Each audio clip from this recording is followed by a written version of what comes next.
እነሱ ግን ሲቀቡኝ በቃ ሁሉም ነገር ደስ አለኝ። በቃ ውስጤ ቅቤ እንደተቀባ ነው እየተሰማልኝ። ሰው መቼም እግዚአብሔር ሲያድን በምክንያት ነው። አንዳንዶች የዕለት ምግባቸው ጋር ለመገናኘት በፍለጋ ይተጋሉ። 7 ሰዎች ነበሩ የመጀመሪያ መነሻችን። ዛሬ ነው እንግዲህ ክርስቶስን የተቀበላችሁ ማለት ነው። ዳገታማ ቦታ ነው። ጫካዎችን አቋርጠን ነው የምንሄደው። ያንን ካደረግን በኋላ ከእሳቸው ጋር አሁን ብዙ ስራ እየሰራ ነው ያለነው። ከዛ በላይ የበለጠ ስራ ማለት ይሄ ነው።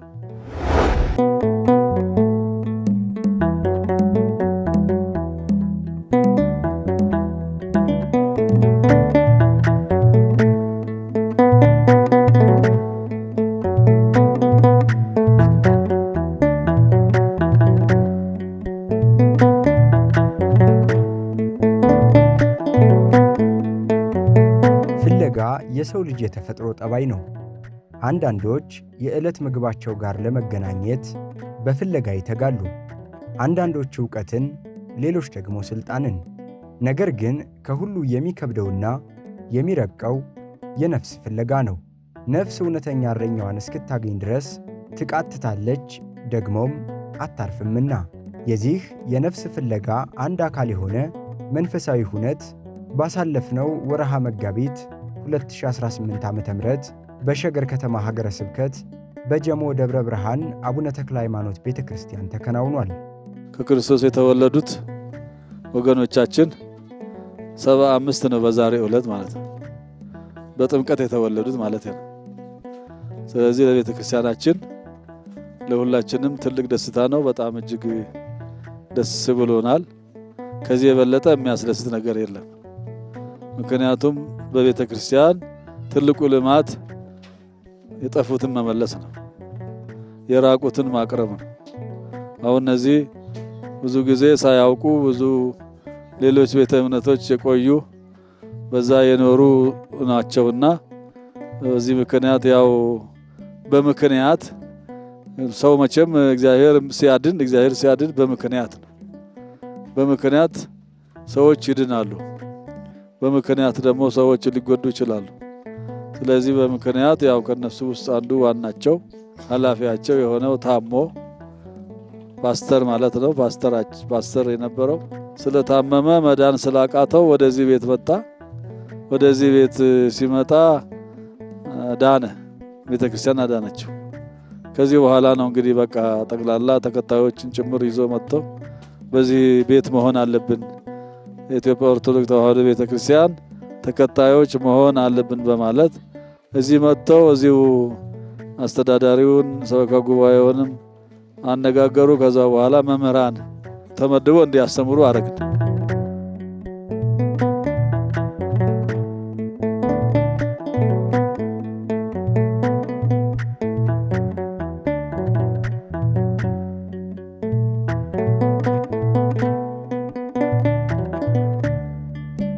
አሞኛል በማለት አንደኛው ልጄ ይመጣና ይጠይቀኛል። በቀጥታ ቤቱ እንድመጣ ይጋብዘኛል። ግን ስለ እምነቱ መናፍቅ እንደሆነ ምንም አይነት ነገር ያገኘሁት መፍትሄ የለም። ሕይወቴ ሙሉ የተመሰቃቀለ ነው። ስለዚህ እባክዎት ፍቃዶት ከሆነ መጥተው እቤቴ ጸሎት ቢያደርጉልኝ አለኝ። እሺ ብዬ በቀጥታ ጊዜ አልሰጠውም። ወደ ቤቱ ሄድኩኝ። በቀጥታ ከመሄደ በፊት እዚሁ በደብሩ ኪዳን አድርሼ ነው ሄድኩኝ። አባ ተክለ ሃይማኖት እንዲከተሉኝ ቅዱስ እግዚአብሔርን በማስቀደም በቤታቸው ሄድን። ውዳሴ ማርያም ልክ መድገም ስንጀምር፣ ጸሎቱን ማድረስ ስንጀምር በአጠቃላይ ቤት 7 ሆነው ነበር ቁጭ ብለው ሲጠብቁኝ የነበሩት። እንግዲህ በጸሎት ጉዞ እያልን 7 ሰዎች ነበሩ የመጀመሪያ መነሻችን። በሳምንቴ ተመልሼ ሲሄድ ወደ 22 ሰዎች ሆነው ጠበቁኝ። አሁንም በዛው ቤት ጸሎት አደረግን። ተመሳሳይ ነገር በተለይ ልጆቻችን በአጠቃላይ በቃ የማንም አጋንንት መሳሪያ ሆነው ነበር።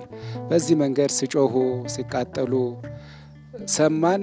ወዲያው ምንም አላልንም። ተመልሼ ሲሄድ ቀጥታ ወደ አዳራሽ ውስጥ ተሰብስበው አዳራሻቸው ውስጥ ነው የገባነው። ጸሎት አደረግን። እኛ የምትፈልጉት ጥያቄ የሚከብዳችሁ ጥያቄ ካለ ጠይቁን፣ መጽሐፍ ቅዱሳዊ ጥያቄ ብለን ስንጠይቃቸው እናንተ ኢየሱስን ታምናላችሁ ወይ ነበር ጥያቄያቸው። መጀመሪያ ጥያቄያቸው ጸበሉን ስትደግሙ ጸበሉን ስትረጩ በኢየሱስ ስም እያላችሁ በጌታችን በአምላካችን በመድኃኒታችን በድንግል ማርያም ልጅ በኢየሱስ ክርስቶስ ስም እያላችሁ ነበር። ኢየሱስን ታምናላችሁ ወይ? ይህንን ጥያቄ ነበር ጠየቁን። እንዴ ምን ማለት ነው ብለን ቀጥታ ጥያቄውን ጀመርን። ሰፋ ያለ ጥያቄ ተነጋገርን። ሰፋ ያሉ መልሶችን መለስላቸው። በቀጥታ አሁን እነሱን ሰበስባቸው የነበረው ልጅ በአጠቃላይ ጓደኞቹን ሰብስበው እኛ ከምናስበው በላይ ይሄ ጻድቅ አባ ተክለ ሃይማኖት በሕይወታቸው ገብተው ስራ ሰርተዋል። አመጣጣቸውን ፈርቼ መምህር ደረጀ በዚህ አጋጣሚ አባ ተክለ ሃይማኖት እሱ የሚፈልገውን ሐሳብ ያሳካለት። እሳቸውም በመያዝ ቦታው ትንሽ ከከተማ ወጣ ያለ ነው፣ ዳገታማ ቦታ ነው፣ ጫካዎችን አቋርጠን ነው የምንሄደው። ያንን ካደረግን በኋላ ከእሳቸው ጋር በሚገባ ቁጭ ብለን አቅድን፣ ለሰበካው ጉባኤ አስተላለፍን። በቀጥታ ወደ ብፁዕ አባታችን ጉዳዩ እንዲደርስ ተደረገ።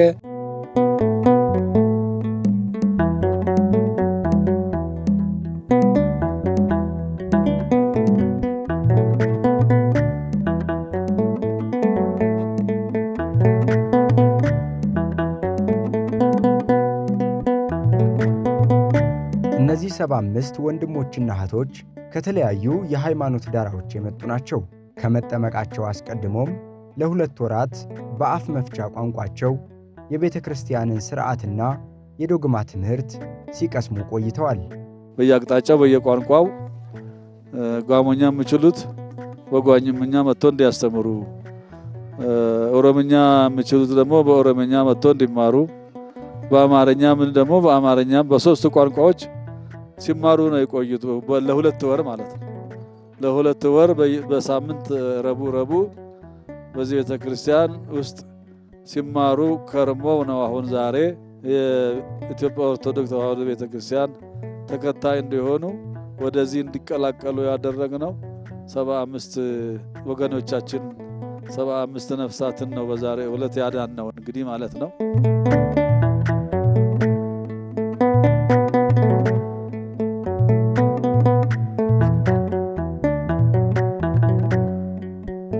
እኔ ጋሞኛ ያስተማርኩት ያው እንደ እግዚአብሔር መልካምና በጎ ፍቃድ ምስጢረ ጥምቀትና ክብረ ቅዱሳን ነው። 2 ወር በተከታታይ በየሮቡ በየሳምንት እየመጣው ሲያገለግል የነበርኩት። ስለዚህ አሁንም ቢሆን በቋንቋችን እንድረስላቸው ለሕዝባችን እጅግ በጣም ሕዝባችን እየጠፋና አሁን ደግሞ በብፁዕ አባታችን በብፁዕ አቡነ ሳዊሮስ መልካም ፍቃድ ይሄ ስራ ተጀምሮ ደግሞ ሕዝባችን እየመጣ ነው ያለው። በዚህ አጋጣሚ ደግሞ ሌላ የሚያነሳው ነገር አንድ ነገር አለ። ወደ ጋሞ አካባቢም የተለያየ ስራዎች እየተሰሩ ነው ያሉት። ብፁዕ አባታችን አቡነ ኤልያስም እንደዚሁ ልክ ትልቅ ስራ እየሰሩ ከመሆናቸው አንፃር ደስታዬ ወደር የለው፣ ደስ ብሎኛል። የዛሬ ደስታ ደግሞ እንደ ሌላ ቀን አይደለም፣ ለየት ያለ ደስታ ነው ዛሬ የምሰማኝ።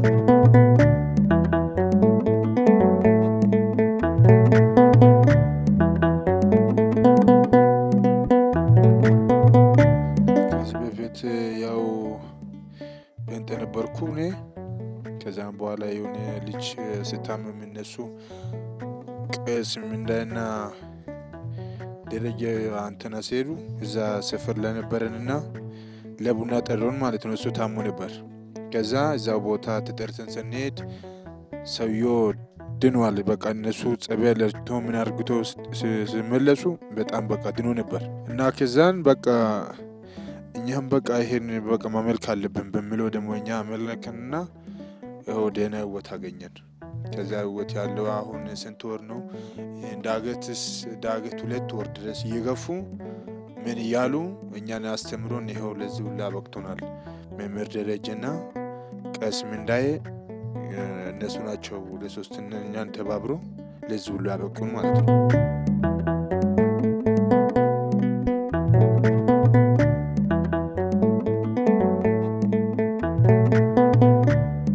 የሰበኩኝ ወደ ገፋ ያረጉኝ ድንገት አምልጬ ያው እዛ ገብቼው ነበር። አሁን በቃ የሆነ ሰሞን ላይ ይሄ ወንድማችን ሲድን በቃ አይቼው ወደዚህ ያው በፊትም ትንሽ እኔ ውስጥ ስላልተቀበለኝ ነው ወደዛ በሰው አገፋፈት ነው የርኩ። ስለዚህ ወደዚህ ያው ተመልሼ ልጁም ስለዳኔ እኔም ያው እዚህ እስኪ የራስን ህይወት ሊፈልግ ብዬ ነው ወደዚህ የተመለስኩት። እኔ ጓደኞች እንዳለ ከነጋ አሁን እየተማሩት ያሉት ከዚህ በኋላ ያለውን ራሱ እንበረታታለን እያሉ ነው። በቃ የሆነ ሲመጣ ትንሽ ቤተክርስቲያን የመጣው ጸሎት ሲያደርግ ራሰኛ ምን ነበር። ቅድም እነሱ ግን ሲቀቡኝ በቃ ሁሉም ነገር ደስ አለኝ። በቃ ውስጤ ቅቤ እንደተቀባ ነው እየተሰማልኝ። ከዚህ በላይ ያው ሰው ልጅ አሁን እግዚአብሔርን አግኝቶ ህይወቱን ከፈጣሪ ጋር ካኖረ ምን ይቅር ይለዋል? ምን ደስ የማይለው ነገር አለ?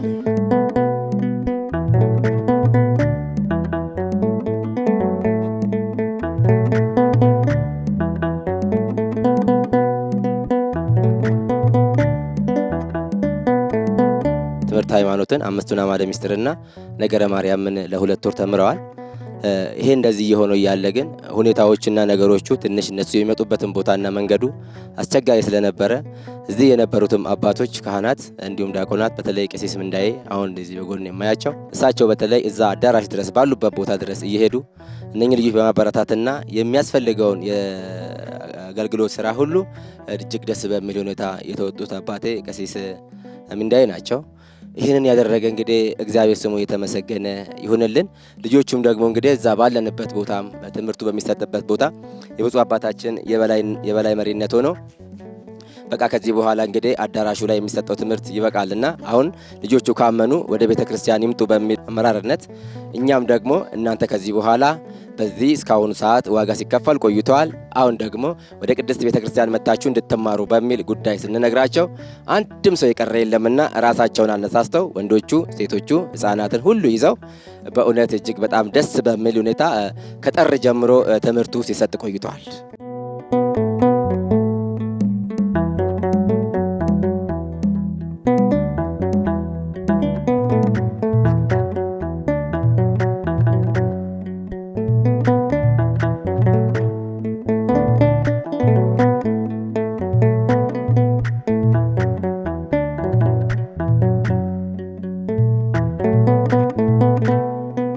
መጋቢት 26 ቀን 2018 ዓ.ም ለጀሞ ደብረ ብርሃን አቡነ ተክለ ሃይማኖት ቤተክርስቲያን ልዩ ቀን ነው ለማለት ይቻላል። በብፁዕ አቡነ ሳዊሮስ የጠቅላይ ቤተ ክህነት ዋና ሥራ አስኪያጅ የደቡብ ምዕራብ ሸዋና የሸገር ከተማ አህጉረ ስብከት መሪነት 75ቱ አዳዲስ አማንያን የሥላሴ ልጅነትን አግኝተዋል። የነፍስ ነጻነት፣ የክርስቶስ ወገን የመሆን ክብር። ይህ ሥርዓት ሃይማኖታዊ ሥነ ሥርዓት ብቻ አይደለም። ለቤተ ክርስቲያናችን ልዩ ቀን፣ ለሰማይ መላእክት ደግሞ ታላቅ ደስታ ነው። ዛሬ ክርስቶስ ሕንጻ ነው የታነጸው። ልጆቻችን ወደዚህ ወደ ቤታቸው ነው የመጡት። ወደ ቤታቸው ነው የመጡት። በዛሬው ዕለት ከእግዚአብሔር ነው የተወለዱት። ልጆቻችን ከእግዚአብሔር ነው የተወለዳችሁት። ዮሐንስ ምዕራፍ 3 ላይ ቅድም ያነበብነው ማንም ሰው ከውሃና ከመንፈስ ቅዱስ ካልተወለደ ወደ እግዚአብሔር መንግስት ሊገባ አይችልም። ከስጋ የተወለደ ስጋ ነው፣ ከመንፈስም የተወለደ መንፈስ ነው ይላል። የሰው ትውልድ ሰው ከሁለት ነው የሚወለደው። በስጋ ከእናትና ከአባት ከስጋ ይወለዳል። በመንፈስ ደግሞ ከእግዚአብሔር በጥምቀት ከእግዚአብሔር በመንፈስ ደግሞ ሁለተኛው የዛሬው ነው። ዛሬ የተወለዳችሁ በጥምቀት ከክርስቶስ ዛሬ በዛሬው ዕለት ተወልዳችኋል ማለት ነው። ተጠምቃችኋል። ዛሬ ነው እንግዲህ ክርስቶስን የተቀበላችሁ ማለት ነው። ኢየሱስ ክርስቶስን የተቀበላችሁት ዛሬ ነው። በጥምቀት ነው። ከክርስቶስ ሰው ሲወለድ ነው በ40 ቀንና በ80 ቀን የሚቀበለው። ዛሬ ደግሞ እናንተ እንደ 40 ቀንና እንደ 80 ቀን ልጆች ሆናችሁ ከእግዚአብሔር ተወልዳችኋል። ከእግዚአብሔር መንፈስ ቅዱስ ተቀበላችኋል። መንፈስ ቅዱስ አድሮባችኋል። ስለዚህ ማንኛውም ሰው ከእግዚአብሔር ካልተወለደ ወደ እግዚአብሔር መንግስት ሊገባ አይችልም። ስለዚህ ዛሬ እናንተ ይሄንን ፈጽማችኋል ማለት ነው። እንግዲህ ዛሬ ለቤተ ክርስቲያን ለሁላችንም ትልቅ ደስታ ነው። ቤተ ክርስቲያን በእናንተ ደስ ብሏታል፣ ተደስታለች። ምክንያቱም ወደ ቤቷ ስለመጣችሁ እሷን ፍለጋ ስለመጣችሁ ከክርስቶስ ለመወለድ ወደዚህ ስለመጣችሁ ቤተክርስቲያን በጣም ደስ ብሏታል።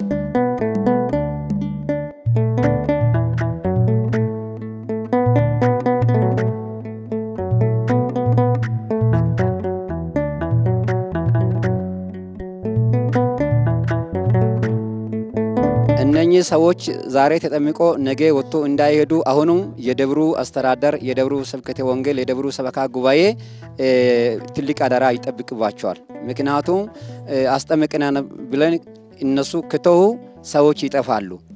ትምህርቱ በተከታታይ ቋንቋው የሚችሉ ልጆችን እንደ መምህር ደበበ ብቻ ሳይሆን ሌሎቹም ተቀናጅተን አንድ ላይ ሆነን በተለያየ መልኩ አጠናክረን እኛ ማስተማር ካልቻለን ተጠመቁና ሙሉ በሙሉ አወቁ ማለት ስለማይቻል ስልጣናው እንዲቀጥል የማድረግ ስራ የደብሩ አስተዳደርና የስብከተ ወንጌሉ ሰበካ ጉባኤ ይሄ ይጠብቅባቸዋል። ለኛም ደግሞ ታዘን ማገለገልና እጅግ በጣም ለማስተማር ዝግጁ መሆናችን ለመግለጽ እወዳለሁ።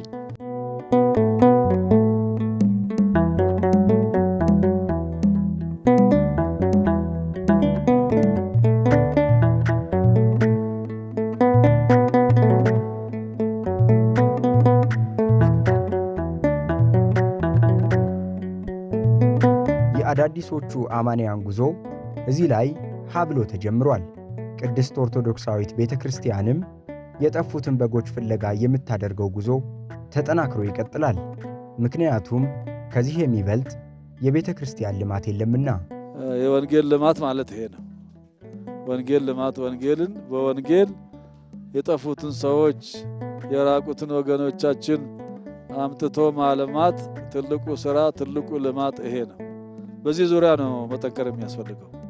ቤት ህንጻ ቢገነባ ቢሰራ ሰዎች አገልጋይ ሰዎች የሚገለገሉበት ሰዎች ከሌሉ ምእመናን ከሌሉ ዋጋ የለውምና ቅድሚያ ማድረግ የሚገባን በሰው ላይ መስራት፣ በወጣቱ ላይ መስራት፣ በህፃናት ወጣት ላይ ነው መስራት፣ ወገኖቻችን ላይ መስራት ትልቁ ለቤተ ክርስቲያን ትልቁ ስራ ማለት ይሄ ነውና በዚህ ቦታ የተሰራው ስራ በጣም ትልቅ ነውና በጣም አስደስቶኛል። ሌሎችም ቢሆኑ ሌሎችም በየአቅጣጫው በየአብያተ ክርስቲያናቱ በየገጠሪቷም በየከተማም ያላችሁ ሁሉ እንደዚህ አይነቱን ስራ መስራት ይገባል።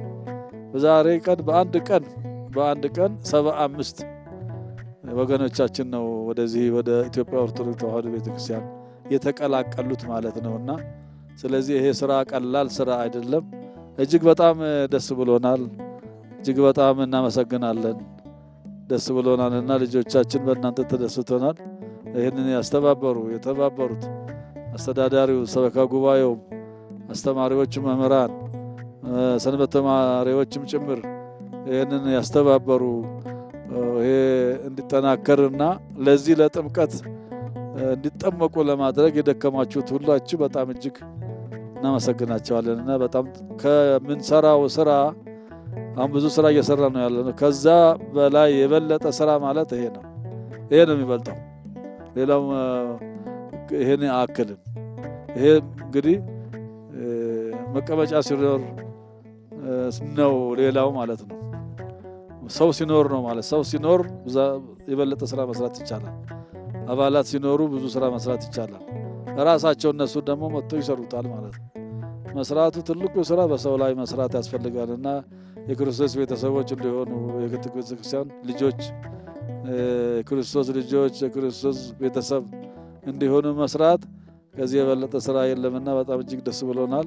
እንግዲህ ከዚህ በኋላ ያለው እንግዲህ አሁን ዛሬ ተጠምቋል። ዛሬ ከክርስቶስ ተወልደዋል። የክርስቶስ ልጆች ሆነዋል ዛሬ ማለት ነው።